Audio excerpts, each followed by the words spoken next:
আসসালামু আলাইকুম। Welcome back to my channel share swing experience. ছোট বাচ্চাদের জন্য আজকে আমি বেশ কিছু জামার ডিজাইন শেয়ার করব। কামিজের বা থ্রি পিসের সাইড থেকে বেঁচে যাওয়া টুকরো কাপড় দিয়ে খুব সহজে আপনারা জামার এই ডিজাইনগুলোকে তৈরি করে নিতে পারবেন। কামিজের সাইড থেকে বেঁচে যাওয়া টুকরো কাপড় ফেলে না দিয়ে এভাবে আপনারা বাচ্চাদের জন্য খুব সুন্দর ডিজাইনের জামাগুলোকে তৈরি করে দিতে পারেন। এখন যে জামাটি শেয়ার করছি সেটি হচ্ছে থ্রি পিসের সাথে কামিজ যখন আমি কেটে নিয়েছি, কামিজের সাইড থেকে বেঁচে যাওয়া টুকরো কাপড় দিয়ে জামাটি আমি তৈরি করেছি। তো এখানে আমি মাঝখানের এক কালারের যে কাপড়টা দিয়েছি সেটি জামাটির সঙ্গে সালোয়ারের কাপড় থেকে নিয়েছি। তো এখানে সম্পূর্ণ কাপড়টাই কিন্তু আমি টুকরো কাপড় দিয়ে তৈরি করেছি। টুকরো কাপড় দিয়েও যে এত সুন্দর সুন্দর জামা তৈরি করা যায়, সম্পূর্ণ ভিডিওটি না দেখলে আপনারা বিশ্বাসই করবেন না। তো এখানে সাইডের কর্নার থেকে দেখতে পাচ্ছেন এখানে আমি জামার টুকরো কাপড় দিয়ে যে তৈরি করেছি। আর এই জামাটি ছিল থ্রি পিসের সঙ্গে কামিজের কাপড়। তো পিছনের পার্টের মধ্যে আমি সেমভাবে এখানে ডিজাইনটাকে করে নিয়েছি। শুধুমাত্র সামনের পার্টের মধ্যে আমি সামনে থেকে লেসটাকে লাগিয়ে নিয়েছি। এভাবে যদি আপনারা টুকরো কাপড় দিয়ে জামাগুলোকে বাচ্চাদেরকে তৈরি করে দেন, কেউ দেখে কিন্তু বুঝতেই পারবে না জামাগুলো আপনারা টুকরো কাপড় দিয়ে তৈরি করেছেন। এবার আপনাদের সঙ্গে আমি কামিজের সাইড থেকে বেঁচে যাওয়া টুকরো কাপড় দিয়ে আরও একটি জামার ডিজাইন শেয়ার করছি। তো এখানে যে জামাটি শেয়ার করছি সেটি জামা আর সালোয়ারের সাইড থেকে বেঁচে গিয়েছে যেই কাপড়টুকু, সেইটুকু কাপড় দিয়ে আমি 4টি লেয়ারে এই ফ্রকটাকে তৈরি করে নিয়েছি। লেয়ার দিয়ে ফ্রক ডিজাইনের এই জামাটি আমি কিভাবে তৈরি করেছি সেই ভিডিওটি আমার চ্যানেলে শেয়ার করা আছে, চাইলে আপনারা আমার চ্যানেলটি ভিজিট করে দেখে নিতে পারেন। তো এখানে সবগুলো জামার কাটিং ও সেলাইয়ের ভিডিও আমি ডেসক্রিপশন বক্সে দিয়ে দিব, চাইলে আপনারা সেখান থেকেও দেখে নিতে পারেন। থ্রি পিস বা কামিজ যখন কাটিং করি সব ধরনের জামা বা থ্রি পিসের সাথে কিন্তু বেশি কাপড় বাঁচে না। কম কাপড় যদি আপনাদের বেঁচে যায় সেই কম কাপড় দিয়েও আপনারা কীভাবে জামা তৈরি করবেন আজকের ভিডিওটি দেখলে আপনারা সম্পূর্ণ বুঝতে পারবেন। তো এখানে আমি আরও একটি জামার ডিজাইন শেয়ার করছি। এই জামাটিও আমি থ্রি পিসের সাথে থাকা টুকরো কাপড় দিয়ে এখানে তৈরি করেছি। তো এখানে প্রতিটা জামার ডিজাইনই কিন্তু সম্পূর্ণ আলাদা। বাচ্চাদের জন্য চমৎকার এই ডিজাইনগুলোকে আপনারা চাইলে গজ কাপড় দিয়েও তৈরি করে দিতে পারেন। আমি কখনোই কামিজ বা এখানে থ্রি পিসের সাথে সাইডের কাপড় কখনোই ফেলে দেই না। টুকরো কাপড় যেগুলো থাকে সেগুলোকে আমি রেখে দিই। পরবর্তীতে আমি আমার মনের মতো পছন্দ মতো এখানে জামাগুলোকে তৈরি করে নেই। তো দেখতেই পাচ্ছেন জামার এই ডিজাইনটাও কিন্তু খুব সুন্দর হয়েছে। এখানে জামাটিতে আমি চিকন করে লেস লাগিয়ে ডিজাইন করে নিয়েছি। এবার আপনাদের সঙ্গে আমি কম কাপড়ে খুব সুন্দর একটি ফ্রকের ডিজাইন শেয়ার করব। তো এটি থ্রি পিসের সাথে সাইড থেকে বেঁচে যাওয়া টুকরো কাপড় দিয়ে তৈরি করেছি। তো এই থ্রি পিসের সঙ্গে খুব বেশি কাপড় এখানে বেঁচে যায়নি, অল্প কাপড় বেঁচে ছিল। সেই অল্প কাপড় দিয়েই আমি এখানে ডিজাইনের এই জামাটিকে তৈরি করে নিয়েছি। এই জামাটির শুধুমাত্র সামনের গলার অংশে আমি এখানে কুঁচি দিয়ে একটা ডিজাইন করে নিয়েছি। আর পিছনের অংশে এখানে আমি এরকম করে সেলাই করে নিয়েছি। আর এখানে জামার নিচের অংশে আমি প্রিন্টের গজ কাপড় দিয়ে বা এখানে টুকরো কাপড় দিয়ে এখানে আমি বাড়িয়ে নিয়েছি। যেহেতু আমার কাছে এখানে কাপড়টা এনাফ ছিল না, তাই এখানে আমি কাপড়ের সঙ্গে মিল রেখে এখানে টুকরো কাপড় দিয়ে এভাবে আমি জামাটিকে বাড়িয়ে নিয়েছি। খুব সুন্দর সুন্দর ডিজাইনের এই জামাগুলোকে দেখে আপনারা আপনাদের বাচ্চাদের জন্য খুব সহজে জামার এই ডিজাইনগুলোকে তৈরি করে দিতে পারেন। গরমের জন্য এভাবে আপনারা জামাগুলোকে বাচ্চাদেরকে বানিয়ে দিতে পারেন। গরমের সময় কিন্তু এই ড্রেসগুলো পরতে অনেক বেশি আরামদায়ক হবে। তো এখানে জামাটির পিছনের অংশ এরকম রেখেছি।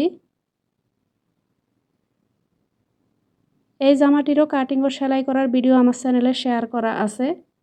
এবার আপনাদের সঙ্গে আমি টুকরো কাপড় দিয়ে আরও একটি জামার ডিজাইন শেয়ার করছি। তো এখানে আমি গজ কাপড় দিয়ে 12 কোলের একটি জামা তৈরি করেছি। সেই জামাটির সাইড থেকে বা এখানে টুকরো যে কাপড়টাকে বেঁচে গিয়েছে সেই কাপড় দিয়ে এখানে আমি এই জামাটিকে তৈরি করে নিয়েছি। কাপড়টার এখানে আমি নিচ থেকে এভাবে এক কালারের কাপড় দিয়ে এভাবে বাড়িয়ে নিয়েছি আর এখানে ডিজাইনটাকে করে নিয়েছি।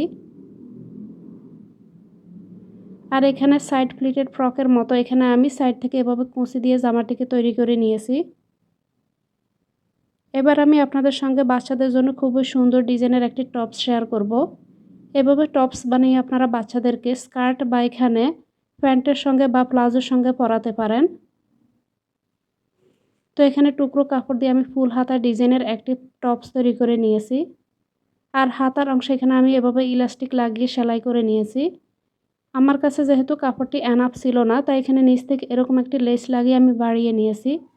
এতে করে জামার এই ডিজাইনটা কিন্তু দেখতে আরও অনেক বেশি সুন্দর হয়েছে।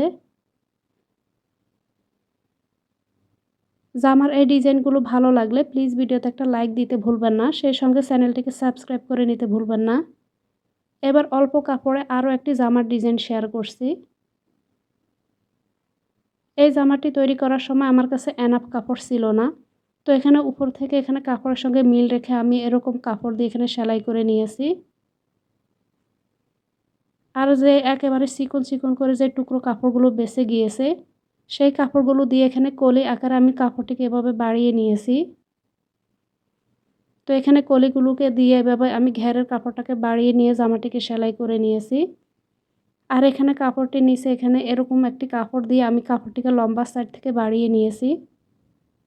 নিচে যে কাপড়টা দিয়েছি সেই কাপড়টা দিয়ে এখানে একটি বো টাই তৈরি করে আমি বুকের অংশে এভাবে লাগিয়ে নিয়েছি। তো খুব সহজে আপনারা জামার এই ডিজাইনগুলোকে বাচ্চাদেরকে তৈরি করে দিতে পারেন। আমরা যখন বড়দের জামা তৈরি করি তখন প্রায় সময় দেখা যায় যে জামার সাইড থেকে কাপড় বেঁচে যায়। তো অনেকে কাপড়গুলো না বুঝে ফেলে দেন বা ঘরের মধ্যে রেখে দেন। তো কাপড়গুলো দিয়ে আপনারা সহজে বাচ্চাদের জন্য জামার এই ডিজাইনগুলোকে তৈরি করে দিতে পারেন। তো এখানে আমি আরও একটি জামার ডিজাইন শেয়ার করছি। জামার এই ডিজাইনটিকে আমি এখানে আমব্রেলা ফ্রকের মতো করে তৈরি করে নিয়েছি। আর এখানে জামার হাতাটাকে আমি ফুল হাতা দিয়েছি। আর নিচ থেকে এখানে কুচি দিয়ে কাপড়টাকে এখানে আমি বাড়িয়ে নিয়েছি। আর এখানে দুইটা সাইডে সাইড প্লেটের মতো এখানে আমি কুচি দিয়ে জামাটিকে সেলাই করে নিয়েছি। আশা করছি আজকের ভিডিওতে দেখানো সবগুলো জামার ডিজাইনই আপনাদের অনেক অনেক পছন্দ হবে।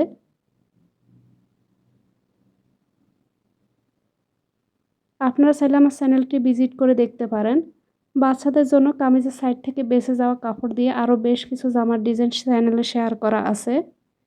এবার আপনাদের সঙ্গে আমি অল্প কাপড়ে তৈরি করে নেওয়া আরও একটি জামার ডিজাইন শেয়ার করছি। এখন যে জামার ডিজাইনটাকে আমি শেয়ার করছি, এই জামাটির কাপড় আমি এখানে সালোয়ারের কাপড় থেকে নিয়েছি। এখানে জামাটির হাতার অংশে যে কাপড়টিকে লাগিয়েছি, সেই কাপড়টি কামিজের সাইড থেকে যে কাপড় বেঁচে গিয়েছে সেই কাপড় দিয়ে এখানে আমি হাতার অংশে এভাবে ডিজাইন করে নিয়েছি। তো এখানে সুন্নতি গোল জামা যেভাবে তৈরি করে জামাটি আমি ঠিক সেভাবেই তৈরি করেছি। আর এখানে গলার অংশে এভাবে কুঁচি দিয়ে আমি গলার এই ডিজাইনটাকে তৈরি করেছি। এই জামাটির কাটিং ও সেলাই করার ভিডিও চ্যানেলে শেয়ার করা আছে, চাইলে আপনারা দেখে নিতে পারেন। যারা ঘরে বসে সেলাইয়ের কাজ শিখতে চান তারা খুব সহজে সেলাইয়ের কাজগুলোকে দেখে আপনারা শিখে নিতে পারেন। বড়দের কামিজ কাটিং হতে শুরু করে বিভিন্ন ডিজাইনের গোল জামা কীভাবে তৈরি করতে হয়, সালোয়ার কাটিং করার সহজ পদ্ধতি সহ বেশ কিছু জামার ডিজাইন বড়দের এবং ছোটদের আমার চ্যানেলে শেয়ার করা আছে। তো এখানে আমি আরও একটি জামার ডিজাইন শেয়ার করছি। এই জামার ডিজাইনটাও কিন্তু খুব সহজে আপনারা তৈরি করে নিতে পারেন। তো এখানে জামাটির নিচে এখানে আমি রুমাল ফ্রকের মতো করে এভাবে ডিজাইন করে নিয়েছি। জামার এই ডিজাইনগুলো আপনাদের কাছে ভালো লাগলে প্লিজ ভিডিওতে একটা লাইক দিয়ে দিবেন। এবার আপনাদের সঙ্গে আমি আরও একটি জামার ডিজাইন শেয়ার করব। আজকের ভিডিওতে দেখানো এটি হচ্ছে শেষ জামার ডিজাইন। তো এখানে এই জামাটিও আমি টুকরো কাপড় দিয়ে তৈরি করে নিয়েছি। জামার এই ডিজাইনগুলো আপনাদের কাছে কেমন লেগেছে অবশ্যই কমেন্টে জানাবেন। এরকম আরও নতুন নতুন জামার ডিজাইন পেতে প্লিজ চ্যানেলটিকে সাবস্ক্রাইব করে রাখতে ভুলবেন না। ভিডিওটি শেষ পর্যন্ত দেখার জন্য সবাইকে ধন্যবাদ।